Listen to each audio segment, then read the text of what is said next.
Everyone thinks being the golden child means you're loved more. It doesn't. It means you're useful. r/true off my chest.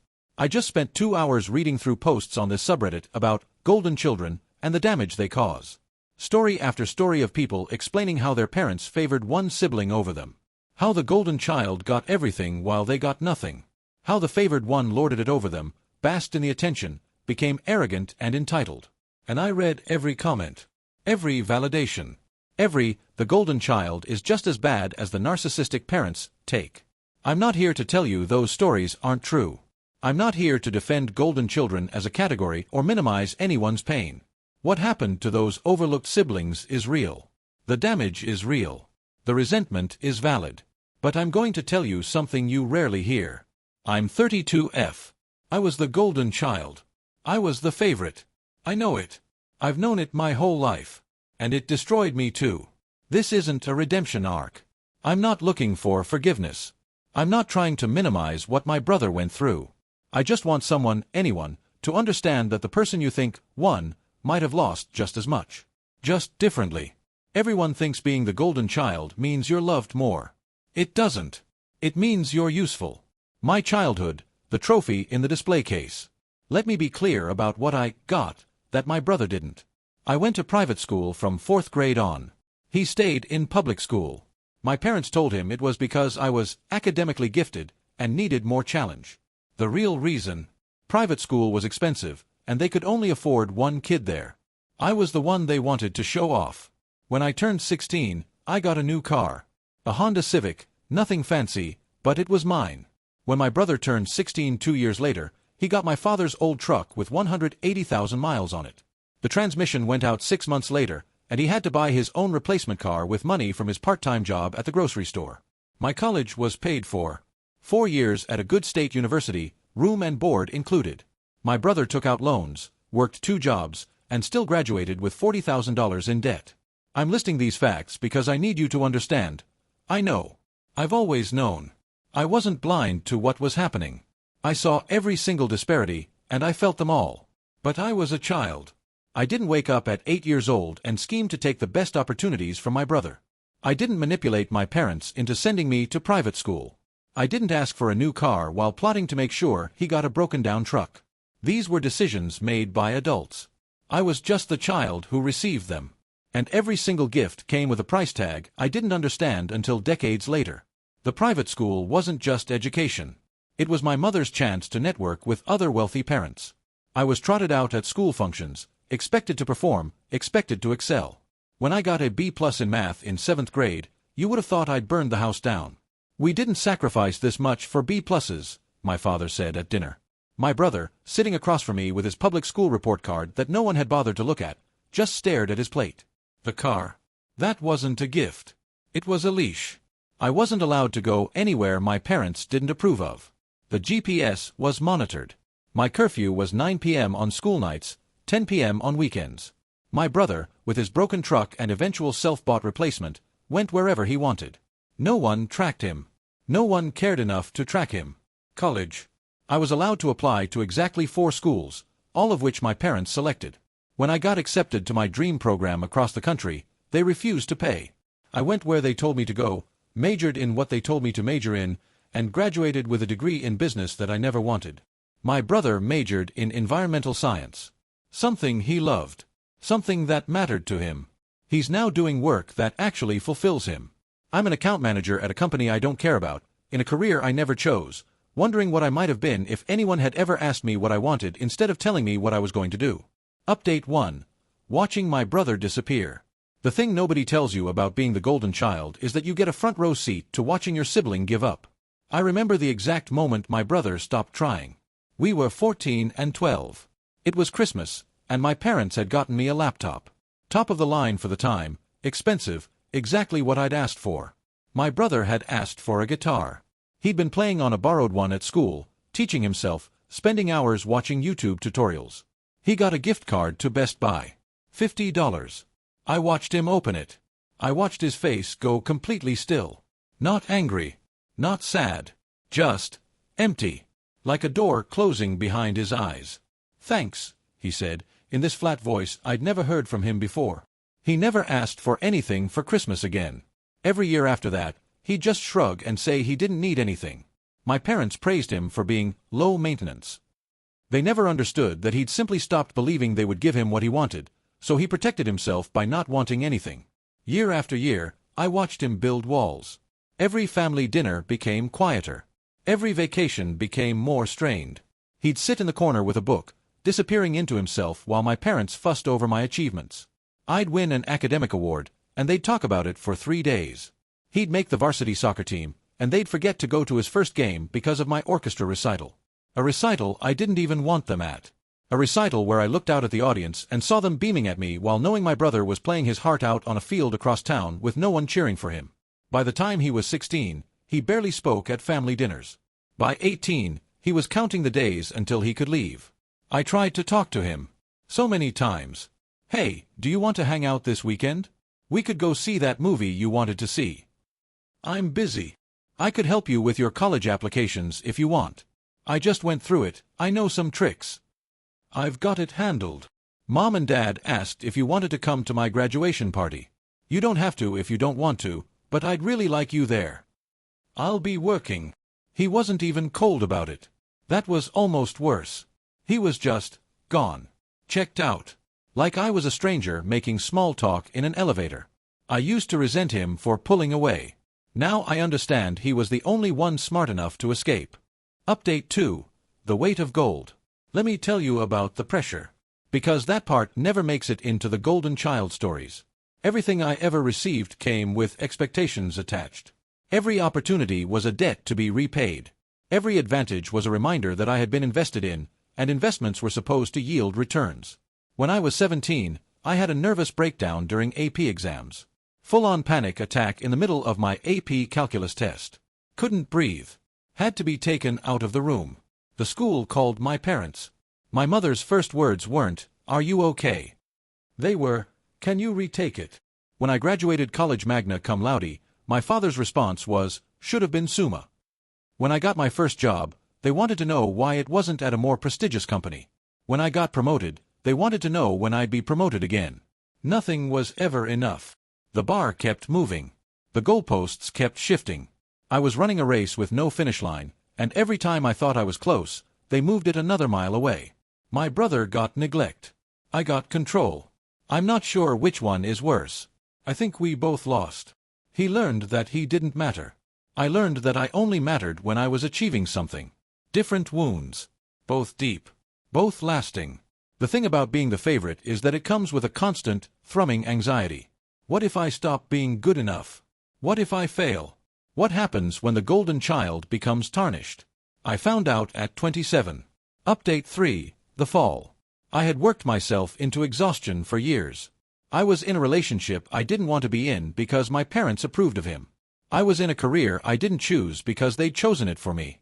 I was living a life that looked perfect on paper but felt like wearing a costume that didn't fit. And then I hit a wall. It started with insomnia. Then anxiety attacks. Then the depression crept in, slow and heavy, like fog filling a room. I started making mistakes at work. Forgot deadlines. Missed meetings. My performance reviews went from excellent to concerning. I tried to hide it. Golden children are trained to hide weakness. We learn early that love is conditional on performance, so any sign of struggling is a threat to our existence. But you can't hide a breakdown forever. My mother came to visit and found me crying in my apartment, which I hadn't cleaned in 2 weeks. Dishes piled in the sink. Laundry everywhere. Me, still in pajamas at 3 p.m. on a Wednesday, having called in sick for the 4th time that month. "What is wrong with you?" she asked. Not with concern. With disgust. With disappointment. With the voice of an investor realizing their stock is tanking. "I think I need help," I said. "I think I'm depressed. I think I've been depressed for a long time." Her response, "Depression is for people who don't have your advantages. You have everything. You have no reason to be depressed. You need to get yourself together before you throw away everything we worked for." Everything we worked for. That's when I started to see the cage. He hates me for getting everything. But what I got was a cage made of gold. I couldn't see the bars until I was already trapped. I got therapy. Against my parents' wishes, with money I scraped together myself, I found a therapist who specialized in family dynamics and toxic systems. And she helped me see what I'd never been able to see before. My parents didn't love me more. They just needed me more. There's a difference I didn't understand until I was 30. I was an extension of them. A trophy to display. A way to prove that they were good parents, successful people, raising a successful child. I wasn't a daughter to love, I was a project to perfect. My brother's neglect was obvious. It was visible. Everyone could see it. But my form of damage was hidden beneath layers of privilege and opportunity. Who would feel sorry for the kid who got everything? No one. Including me. I didn't even feel sorry for myself. I just felt confused about why I was so unhappy when I had so much. It took years of therapy to understand that I had been trained, molded, and shaped into whatever my parents needed me to be. My wants didn't matter. My preferences didn't matter. Even my personality had been curated and pruned like a bonsai tree. I didn't know who I was outside of who they had made me. I'm still not sure I know. Update 4. My brother's freedom. While I was falling apart in my late 20s, my brother was thriving. He had graduated, paid off his loans through years of hard work, and built a career he loved. He met someone. They got married, a small ceremony I wasn't invited to, though I found out later through social media. He bought a house. Started a family. All without my parents. He went no contact the year he turned 25. Just stopped answering calls. Stopped coming to holidays. Sent a single email explaining that he was done, that the relationship had been one-sided his entire life, and that he was choosing to build a family that actually functioned instead of maintaining one that had broken him. My parents were furious. Then they were hurt. Then they were confused. Then they just stopped talking about him, like he'd never existed. His room became a guest room. His photos came down. His name became something that made my mother's face tighten and my father leave the room. But me. I stalked his social media like an addict. I saw photos of him laughing with his wife. Playing with their first child. Hiking. Gardening. Living. He looked happy. Genuinely happy. The kind of happy I'd never seen in our house. And I realized something that broke me open. The child who was neglected had escaped. The child who was favored was still trapped. I had spent my whole life thinking I won some kind of sibling lottery. I got the attention. I got the resources. I got the opportunities. But what I actually got was a cage. A beautiful, gilded cage with all the amenities, but still a cage. And my brother, neglected and overlooked, had walked right out the open door while I sat in my golden prison wondering why I couldn't breathe. I tried to reach out to him. Once. It was after my breakdown, after therapy, after I started understanding what had happened to both of us. I wrote him a long email. Not asking for forgiveness, I knew I didn't deserve that, but trying to acknowledge what happened. Trying to say I saw it now. Trying to apologize for being complicit in a system even though I hadn't created it. He responded 2 weeks later. 1 paragraph. I appreciate you reaching out, and I believe you when you say you're working on understanding things. But I'm not in a place where I can have a relationship with anyone from that family right now, including you. I hope you find what you're looking for. I wish you well. Please don't contact me again. I cried for 3 days. Then I respected his boundary. Because that's what he asked for, and he had every right to ask for it. I'm not entitled to his forgiveness. I'm not entitled to his understanding. I'm not entitled to anything from him just because I finally started seeing what he saw all along. He spent his childhood watching me get everything while he got nothing. The fact that I was also being damaged doesn't erase his damage. The fact that I was also a victim doesn't make me less complicit in a system that hurt him. Both things can be true, and I have to live with that. Update 5. The reward for being the favorite. My parents are 73 and 76 now. My father had a stroke 2 years ago. He's partially paralyzed, needs constant care. My mother has early-stage dementia and is declining fast. They need help with everything. Doctor's appointments, medications, household management, basic daily tasks. And who's here doing it? Me. The golden child. The favorite. The one they invested in. I'm the one who stayed. I'm the one who's here, changing their diapers and managing their medications. Some reward for being the favorite. My brother is living his life 3 states away, happily no contact, building something beautiful with people who actually appreciate him. And I'm in my childhood home, drowning in caregiver duties, trying to keep 2 people alive who still, even now, find ways to criticize me. You're not doing that right, my mother says when I help her with her exercises. Your father always did it better. When are you getting married? my father slurs through his aphasia. You're not getting any younger. Even diminished, even declining, even completely dependent on me, they can't just love me. They can't just be grateful. They can't just see me as their daughter instead of their project. Last week, my mother asked when my brother was coming to visit. He's not, I said for the 100th time. But he should, she said. Family is important. I almost laughed. Almost. But I didn't, because it would have turned into sobbing. She doesn't remember that she drove him away. She doesn't remember all the ways she neglected him. She just remembers that she has 2 children and one of them isn't here. And she expects me to fix it. To bring him back. To make the family whole. As if I ever had that power. As if I ever had any power at all. The truth about golden children. I'm not telling this story to make you feel sorry for me.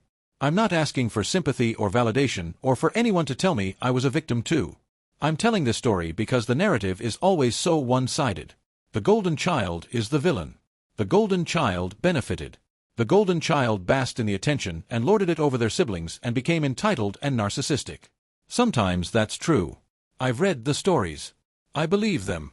But sometimes, a lot of times, the golden child was just a child.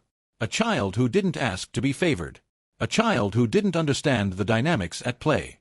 A child who was being used as a trophy, a tool, a projection of parental ambition. My brother got the visible wound. The obvious neglect. The clear villain and victim narrative. I got the hidden wound. The one wrapped in gifts and opportunities. The one that looked like love but felt like suffocation.